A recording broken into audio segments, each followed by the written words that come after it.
Hello दोस्तों, मेरे channel सुख समृद्धि उपाय में आप सभी का हार्दिक स्वागत है। तो आज मैं कर रही हूँ भैया दूज की कहानी। वीडियो उपयोगी लगे तो लाइक सब्सक्राइब जरूर करिएगा, जिससे आगे वीडियो मिलती रहे।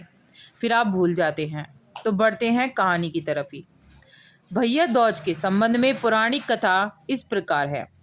सूर्य की पत्नी संज्ञा से 2 संतानें थीं, पुत्र यमराज और पुत्री यमुना।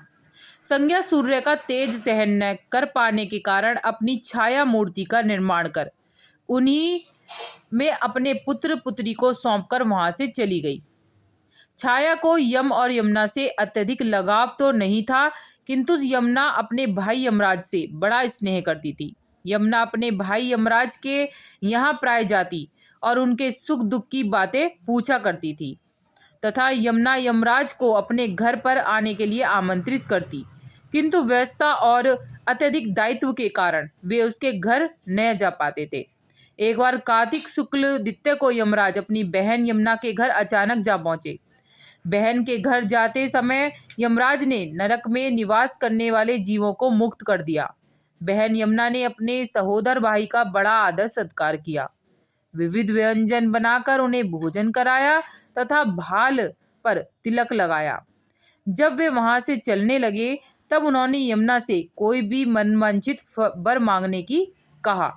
यमुना ने उनके आग्रह को देखकर कहा, भैया यदि आप मुझे वर देना चाहते हैं तो यही वर दीजिए कि आज के दिन प्रतिवर्ष आप मेरे यहाँ आया करेंगे और मेरा आतिथ्य स्वीकार किया करेंगे।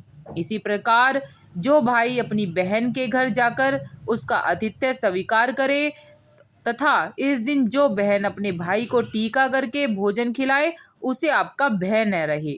इसी के साथ उन्होंने यह भी वरदान दिया था कि यदि इस दिन भाई बहन यमुना नदी में डुबकी लगाएंगे तो वे यमराज के प्रकोप से बचे रहेंगे।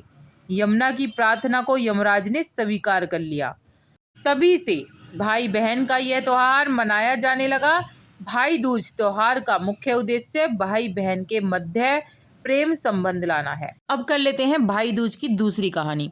एक बुढ़िया थी, उसके 7 बेटे और एक बेटी थी। बेटी की शादी हो चुकी थी। जब भी उसके बेटे की शादी होती, फेरों के समय एक नाग आता और उसके बेटे को डस लेता था। बेटा वहीं खत्म हो जाता और बहू विधवा। इस तरह उसके 6 बेटे मर गए। 7वें की शादी होनी बाकी थी। इस तरह अपने बेटों के मर जाने के दुख में बुढ़िया रो रो के आधी हो गई थी। भाई दूज आने को हुई तो भाई ने कहा कि मैं बहन से तिलक कराने जाऊंगा। माँ ने कहा ठीक है। उधर जब बहन को पता चला कि उसका भाई आ रहा है तो वह खुशी से पागल होकर पड़ोसन के गई और पूछने लगी, जब बहुत प्यारा भाई घर आए तो क्या बनाना चाहिए। पड़ोसन उसकी खुशी को देखकर जल भून गई और कह दिया कि दूध से रसोई लेप, घी में चावल पका। बहन ने ऐसा ही किया। उधर भाई जब बहन के घर जा रहा था तो उसे रास्ते में सांप मिला। सांप उसे डसने को हुआ। भाई बोला, तुम मुझे क्यों डस रहे हो। सांप बोला, मैं तुम्हारा काल हूँ और मुझे तुमको डसना है। भाई बोला, मेरी बहन मेरा इंतजार कर रही है, मैं जब तिलक करा के वापस लौटूंगा तब तुम मुझे ढस लेना। सांप ने कहा, भला आज तक कोई अपनी मौत के लिए लौट के आया है जो तुम आओगे। भाई ने कहा, अगर तुझे यकीन नहीं है तो तू मेरे झोले में बैठ जा। जब मैं अपनी बहन से तिलक करा लूं तब तू मुझे ढस लियो। सांप ने ऐसा ही किया। भाई बहन के घर पहुंच गया। दोनों बड़े खुश हुए। भाई बोला, बहन जल्दी से खाना दे, बड़ी भूख लगी है। बहन क्या करे, ना तो दूध की रसोई सूखे ना ही घी में चावल पके।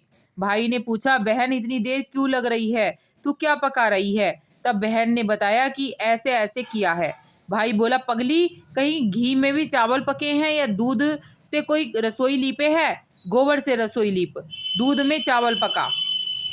बहन ने ऐसा ही किया। खाना खा के भाई को बहुत जोर से नींद आने लगी।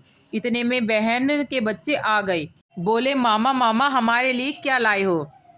भाई बोला, मैं तो कुछ नहीं लाया। बच्चों ने वह झोला ले लिया जिसमें सांप था। जैसे ही उसे खोला उसमें से हीरे का हार निकला।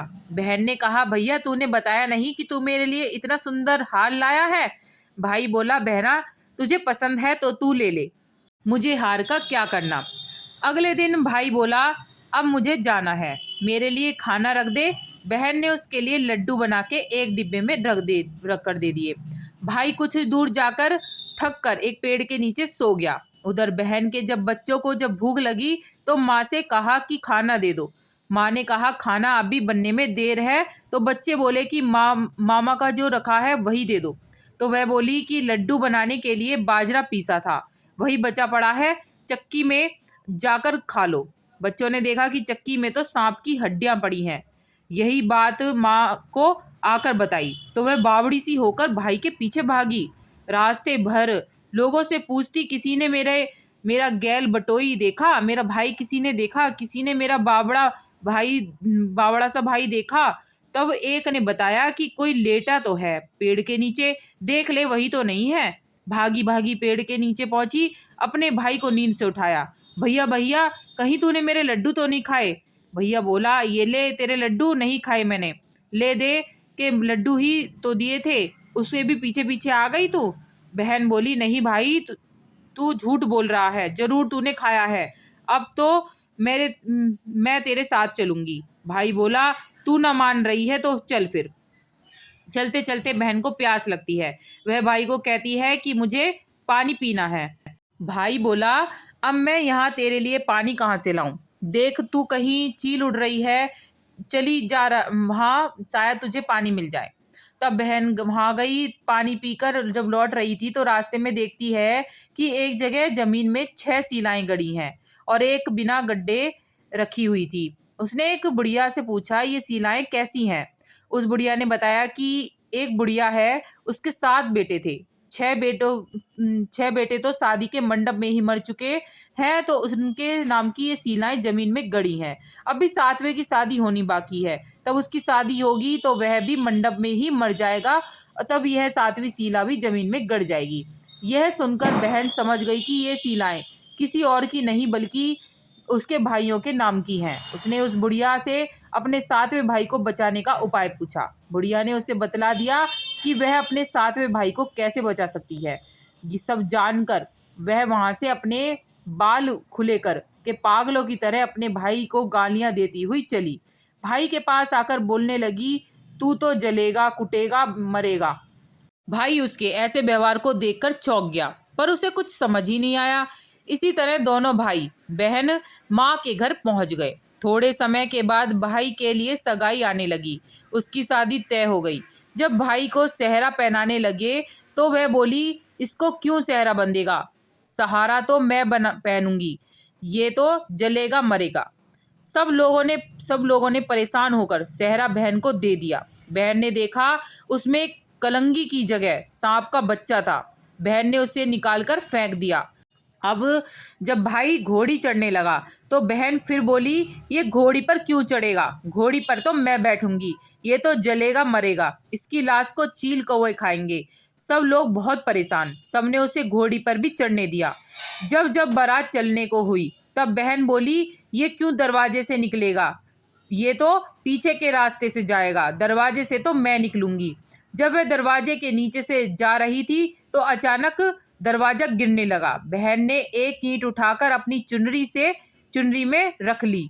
दरवाजा वहीं की वहीं रुक गया। सब लोगों को बड़ा अचंभा हुआ। रास्ते में एक जगह बारात रुकी तो भाई को पीपल के पेड़ के नीचे खड़ा कर दिया। बहन कहने लगी, ये क्यों छांव में खड़ा होगा? ये तो धूप में खड़ा होगा, छांव में तो मैं खड़ी होंगी। जैसे ही वह पेड़ के नीचे खड़ी हुई, पेड़ गिरने लगा। बहन ने एक पत्ता तोड़कर अपनी चुनरी में रख लिया। पेड़ वहीं पर रुक गया। अब तो सबको विश्वास हो गया कि ये बावली कोई जादू टोना सीख कर आई है, जो बार बार अपने भाई की रक्षा कर रही है। ऐसा करते करते फेरों तक का समय आ गया। जब दुल्हन आई तो उसने दुल्हन के कान में कहा, अब तक तो मैंने तेरे पति को बचा लिया, अब तू ही अपने पति को और साथ ही अपने मरे हुए जेठों को बचा सकती है। फेरों के समय एक नाग आया। वो जैसे ही दूल्हे को डसने को हुआ, दुल्हन ने उसे एक लोटे में भर के ऊपर से प्लेट में बंद कर दिया और थोड़ी देर बाद नागिन लहर लहर करती आई। दुल्हन से बोली, तू मेरा पति छोड़। दुल्हन बोली, पहले तू मेरा पति छोड़। नागिन ने कहा, ठीक है, मैंने तेरा पति छोड़ा। दुल्हन, ऐसे नहीं, पहले 3 बार बोल। नागिन ने 3 बार फिर बोला कि अब मेरे पति को छोड़। दुल्हन बोली, एक मेरे पति का क्या होगा, हंसने बोलने के लिए जेठ भी तो होना चाहिए, एक जेठ भी छोड़। नागिन ने जेठ के भी प्राण दे दिए। फिर दुल्हन ने कहा, एक जेठ की लड़ाई हो गई तो एक जेठ छोड़, वो विदेश चला गया तो तीसरा जेठ भी छोड़। इस तरह एक एक करके दुल्हन ने अपने 6 जेठ जीवित करा लिए। उधर रो रो के बुढ़िया का बुरा हाल था कि अब मेरा 7वां बेटा भी बाकी है जो मरने गया हुआ है। गांव वालों ने उसे बताया कि उसका बेटा बहुएं आ रहे हैं। तो बुढ़िया बोली, अगर ये बात सच है, मेरी आंखों की रोशनी वापस आ जाए और मेरे सीने के दूध की धार बहने लगे। ऐसा ही हुआ। अपने सारे बेटे बहू देख कर वह बहुत ही खुश हुई। बोली, यह सब तो मेरी बावली का ही किया हुआ है। कहाँ है मेरी बेटी? सब बहन को ढूंढने लगे। देखा तो वह भूसे की कोठरी में सो रही थी। जब उसे पता चला कि उसका भाई सही सलामत है तो वह अपने घर को चली। उसके पीछे पीछे सारी लक्ष्मी भी जाने लगी। बुढ़िया ने कहा, बेटी पीछे मुड़ के देख, तू सारी लक्ष्मी ले जाएगी तो तेरे भाई भाभी क्या खाएंगे? तब बहन ने पीछे मुड़ के देखा और कहा, जो माँ ने अपने हाथों से दिया वह मेरे साथ चल, बाद बाकी का भाई भाभी के पास रह। इस तरह एक बहन ने अपने भाई की रक्षा की। वीडियो उपयोगी लगे तो लाइक सब्सक्राइब जरूर करिएगा, जिससे आगे वीडियो मिलती रहे। और कमेंट में जय माँ लक्ष्मी जरूर लिखिएगा।